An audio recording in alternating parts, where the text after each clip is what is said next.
दोस्तों, higher learning के प्रतिष्ठित संस्थान आईआईएलएम लखनऊ में इन दिनों संस्थान का एनुअल फेस्टिवल झील 2023 चल रहा है। झील 2023 की जहां तक बात है तो इसमें लखनऊ के 45 से ज़्यादा स्नातक, स्नाकोत्तर और प्रबंधन संस्थानों के छात्र छात्राएं अपने हुनर, कौशल, कला का प्रदर्शन कर रहे हैं। आईआईएलएम लखनऊ द्वारा झील के आयोजन का मकसद यही है कि बच्चे सिर्फ क्लासरूम में ही नहीं बल्कि बाहर भी सीखें। झील के माध्यम से स्टूडेंट्स में team management, coordination, leadership, discipline, नए लोगों से इंटरेक्शन, टारगेट का अचीवमेंट आदि विधाओं की लर्निंग विकसित होती है, जो संस्थान से निकलने के बाद उन्हें आगे बढ़ने में मदद करती है। उत्तर प्रदेश की राजधानी लखनऊ के गोमती नगर में फाइनेंशियल मैनेजमेंट का ये संस्थान 2004 में शुरू हुआ था। इस मौके पर हमारे ब्यूरो चीफ तौकीर सिद्दीकी ने संस्थान की निदेशक डॉक्टर नायला रुश्दी से एक छोटी सी बातचीत की। आइए उसे सुनते हैं। मैं डॉक्टर नायला रुश्दी हूँ। मैं आईआईएम लखनऊ की डायरेक्टर हूँ और मैं यहाँ 16 साल से काम कर रही हूँ। इस इंस्टीट्यूट को मैंने लिटरली अपने बच्चे की तरह पाया।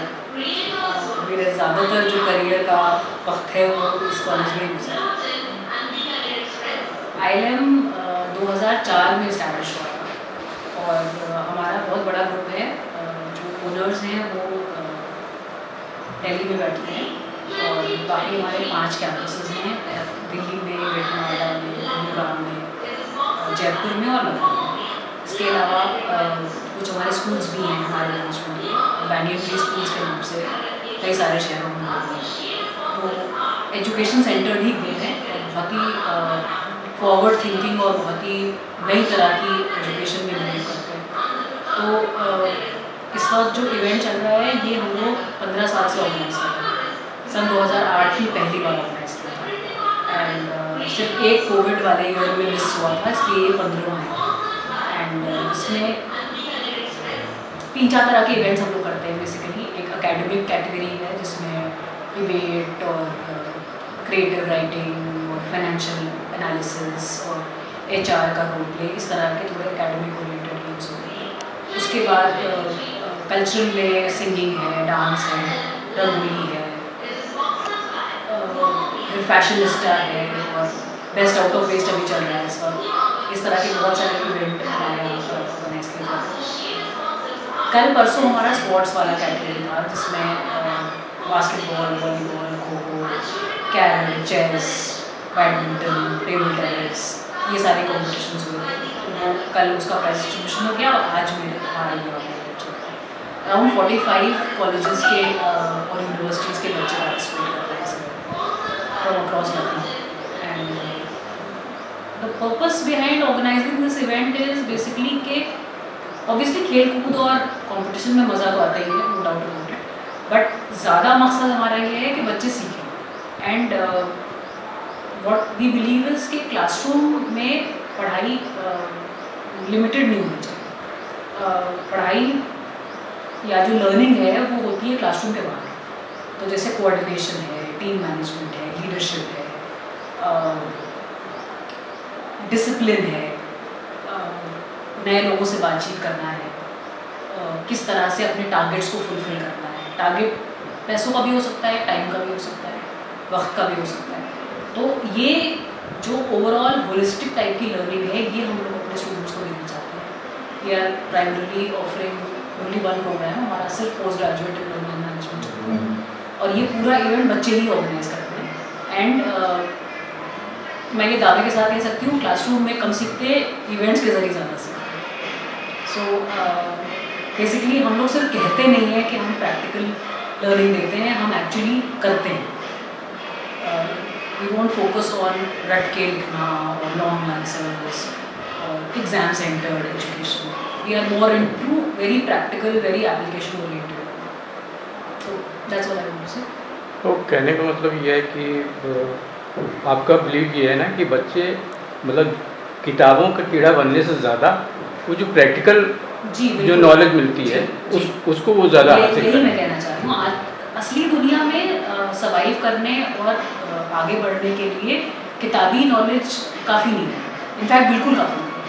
अक्सर हम लोग ये भी देखते हैं कि जो बच्चे बहुत ज़्यादा पढ़ाई सेंट्रिक होते हैं शायद वो लाइफ में उतना अच्छा ना पाए, क्योंकि उन्हें वो जुझारूपन और वो जो एक जुटे रहना और फेलियर को फेस करना और वो जो एक स्किल आती है, वो शायद जो बहुत सुपरलेटिव ब्रिलियंट बच्चा है पढ़ाई वाला, उसमें वो बात नहीं होती। सो आई थिंक हम लोग के स्कूल के ज़माने में इसको वो कहा जाता था, ओवरऑल काइंड ऑफ अवार्ड मिलता था स्कूल में, गुड एट एवरीथिंग,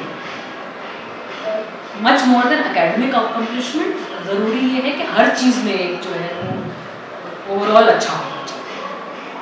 अच्छा, कोविड के पीरियड में देखा गया कि हर सेक्टर पे काफ़ी बुरा असर पड़ा, एजुकेशन भी जाहिर सी बात है जी। उससे अछूता नहीं रहेगा। तो कोविड के टाइम पे या कोविड से पहले और कोविड के बाद कितना फ़र्क आया है?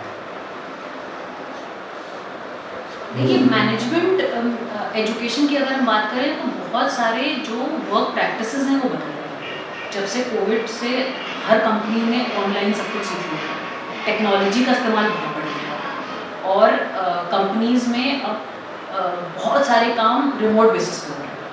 तो क्योंकि हम अपने स्टूडेंट्स को उसी दुनिया के लिए तैयार कर रहे हैं, तो जब तक हम उनको उस दुनिया के हिसाब से ट्रेन नहीं करेंगे तब तक वो एडजस्ट नहीं कर पाएंगे। तो एक वक्त था जब ज़्यादा फोकस शायद फिज़िकल परफॉर्मेंस पे था, अब वर्चुअल परफॉर्मेंस पर भी बहुत ज़्यादा। तो हमें उनको ट्रेन न सिर्फ इस पे करना है कि काम अच्छा करो, बट ऑनलाइन में आपको अपने आप को किस तरह से प्रोजेक्ट करना है, कैसे आपको, बिकॉज टू द एक्सटेंड के पिछले 3 साल से हम देख रहे हैं कि बहुत सारे फाइनल इंटरव्यूज़ भी ऑनलाइन ही होते हैं। कंपनी सोचती हैं कि कॉस्ट कटिंग करने के लिए कोई ज़रूरत नहीं है कैंपस आने की, हम ऑनलाइन इंटरव्यू ले लेंगे और सिलेक्ट कर लेंगे। जॉब्स भी बहुत सारी वर्चुअल लग रही हैं। For example Axis bank, HDFC bank, इन्होंने वर्चुअल रिलेशनशिप मैनेजर करके, वर्चुअल एक्विजिशन मैनेजर करके पोजीशन रखा, तो उसमें सारा काम ऑनलाइन ही करना है। It's you don't have to actually go to the office at all. तो जब तक अपने हम पढ़ाने के तरीके को नहीं चेंज करेंगे तब तक बच्चा एडजस्ट नहीं कर पाएगा। So we have made a lot of change. In fact हम लोग खुद बहुत ज़्यादा सीखा है इस दौरान। हम तो पुराने उसके हैं कि वो हाथ से लिखने वाली दौर के, अब ये है कि बच्चे क्लास में अक्सर मोबाइल लेकर नोट्स बनाते हैं, they don't use pen and paper. And forward thinking के हिसाब से हमें वो एक्सेप्ट करते हैं। वी कैन नॉट से कि नहीं हम तो तुम हाथ से जब तक लिखोगे नहीं तब तक हम उसको मानेंगे नहीं, because we have to adapt to new ways जो हो रहा है। और कोविड ने बहुत कुछ बदला। इम्पैक्ट नेगेटिव पढ़ा था बिकॉज लोगों की थोड़ा कैश क्रंच हो गया था एंड लोगों ने एजुकेशन को पोस्टपोन किया, हायर एजुकेशन को। तो हमारा 2021 में काफ़ी हमारा सेटबैक हुआ एडमिशंस से। 2020 में उतना असर नहीं पड़ा जब तक 2021 में फिर, but now we are back to regular numbers again. मतलब अब रेगुलर आपका जो है शुरू हो गया है, आपकी जी, जो जी, है बिल्कुल। एडमिशंस वगैरह आपके एडमिशंस हमारे रेगुलर बढ़िया हो रहे हैं। 2 साल थोड़ा सा परेशानी लगी, बट और उसका मेन रीज़न देखिए ये है कि हमारी जो हमारा प्रोग्राम है वो आउटपुट हो गया। हमारे पास बच्चा पढ़ने नहीं आता, हमारे पास बच्चा आता है सीखने और जॉब के। अगर जॉब मिल रही है तो उसका काम खत्म, वो जिस मकसद से आ रहा है उसको वो मकसद मिल जाए। सो हमारा मेन फोकस है कि उसका मकसद पूरा हो। हम उसको बहुत सारी किताबें पढ़ाते हैं और उसको जॉब न लगे उसका कोई मतलब नहीं। तो आपने जॉब की बात की, तो उससे सवाल ये उठता है कि प्लेसमेंट का क्या रेशियो है आपका? प्लेसमेंट हमारा 95% हो जाता है। 95% मैं इसलिए कहती हूँ कि 5% ऐसे बच्चे हैं जो थोड़े चूजी ज़्यादा होते हैं कि हमें अपने घर में चाहिए और अपने मोहल्ले में जॉब चाहिए, और एक पर्टिकुलर जैसे HR की चाहिए, गोरखपुर में चाहिए, 5 लाख की चाहिए। अब वो अगर नहीं मिलेगी तो हम नहीं करेंगे। तो वो तो एक तरह से हम तो मान लेते हैं कि इनको प्लेस नहीं कर पाएंगे, पर उसके अलावा there is something for everybody. हम ये नहीं कहते कि हर बच्चे की 8 लाख 9 लाख की जॉब होती है, बट ऑन एन एवरेज हमारे यहाँ 4.5 से 5 लाख की जॉब हर बच्चे को हो जाती है। Lowest being about 2.5 lakhs and highest this year I think we have touched about 10। और फीस हमारी जो है वो 5 लाख के लगभग है, तो उस हिसाब से रिटर्न इन्वेस्टमेंट भी काफ़ी मुनासिब है। There are lot of colleges जो ये रिटर्न नहीं दे पाते कि 12-13 लाख 14 लाख चार्ज कर लेते हैं और उसके बाद फिर जो जॉब्स लगती हैं वो वही 4-5-6 लाख की लगती हैं। तो उस हिसाब से I think we are doing good. खैर में तो मैं आपसे सिर्फ एक सवाल ये करूँगा कि आप जो है बच्चों को कोई संदेश देना चाहें तो आप क्या देना चाहेंगे? बच्चों को ये संदेश देना चाहेंगे कि शॉर्टकट न ढूंढें, मेहनत करें। और ये बात सही है कि अब किताबी पढ़ाई की ज़रूरत नहीं है, लेकिन मेहनत की ज़रूरत कम नहीं है। लोग बहुत स्मार्ट वर्क की बात करते हैं, बट मेरा ये मानना है कि हार्ड वर्क का कोई तोड़ नहीं, और स्मार्ट वर्क के चक्कर में गलत चीज़ों में ना फंसें। एंड हर चीज़ का वक्त होता है, जब उसका वक्त होगा तो वो मिलेगा। बहुत बहुत शुक्रिया आपका एनसेट खबर से बातचीत करने के लिए।